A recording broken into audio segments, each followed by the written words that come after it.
Assalamualaikum, perkenalkan nama saya Intan Nurjana dengan NIM 1213040052 dari Fakultas Syariah dan Hukum jurusan Perbandingan Mazhab dan Hukum kelas 1B. Video ini dibuat untuk memenuhi tugas UAS Ilmu Tauhid. Hari ini ketika seseorang menyampaikan ajaran tauhid seringkali dianggap penistaan agama oleh orang-orang yang berbeda keyakinan. Misalnya, Isa bukanlah Tuhan. Bagaimana tanggapan saudara? Ajaran tauhid bukanlah ajaran penistaan agama. Ajaran tauhid wajib dipegang oleh umat Islam. Adapun orang yang tidak suka, wajarlah, lakum dinukum waliyadin.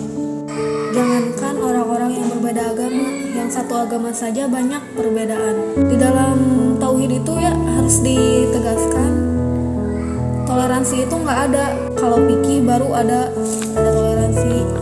Misalnya ada mazhab yang lainnya. Intinya kita itu harus kuat iman. Tauhid itu bulat, meluruskan yang salah.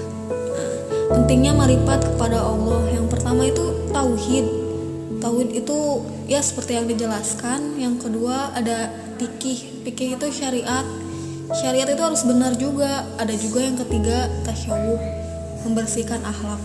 Bukan kita saja yang seperti ini. Sejak zaman Rasul juga sudah ada yang berbeda keyakinan. Waktu menyebarkan agama Islam, Rasul itu disebut gila. Jadi yang dianggap penistaan agama itu hal seperti ini itu hal biasa. Hari ini juga banyak beredar ramalan tentang akan terjadinya musibah pada tahun 2022.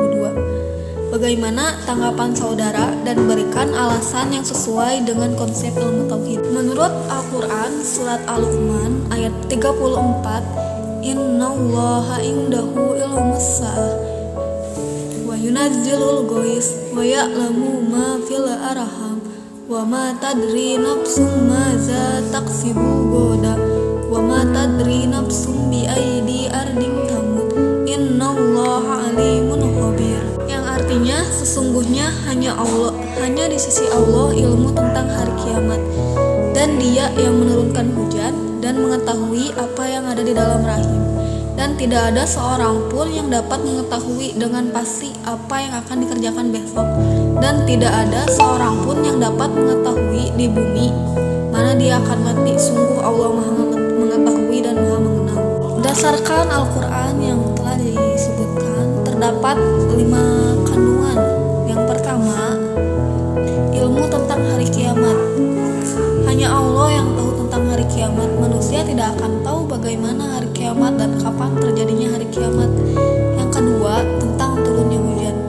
Meskipun hari ini hari globalisasi lah atau musim teknologi, tidak akan tahu pasti kapan turunnya hujan.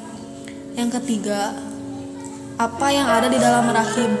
Walaupun teknologi canggih di USG misalnya perempuan atau laki-laki, bisa saja dengan kehendak Allah saat lahirannya perempuan tapi di USG laki-laki.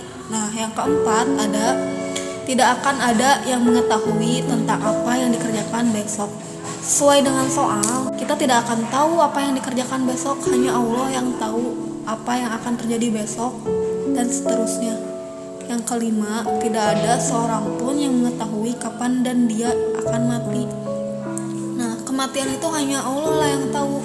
Karena di antara rukun iman yang 6, ada 2 rukun iman yang dianggap sangat pokok, yaitu iman kepada Allah dan iman kepada hari akhir. Mengapa demikian? Karena di dalam Al-Quran banyak yang menjelaskan tentang 2 hal itu.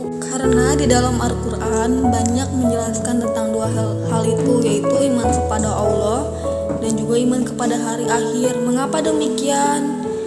Padahal iman kepada yang 6 itu termasuk dasar juga, tapi kenapa 2 ini juga harus mengerucutkan kepada dasar itu gitu? Karena iman kepada Allah, jika iman kepada Allah tentu bakal iman kepada perintah Allah, malaikat dan yang lainnya. Ada juga iman kepada hari akhir. Mengapa iman kepada hari akhir juga pokok dari 6 ini? Karena Allah itu memberi jangka untuk mengumpulkan pahala, untuk mengumpulkan amal baik, untuk mengumpulkan bekal di hari akhir. Hari akhir itu bukan hanya hari kiamat, tapi kita juga harus mempercayai bahwa kematian itu ada. Nah, setelah kita mempercayai hari akhir, kita juga akan menyadari bahwa di dunia itu sementara,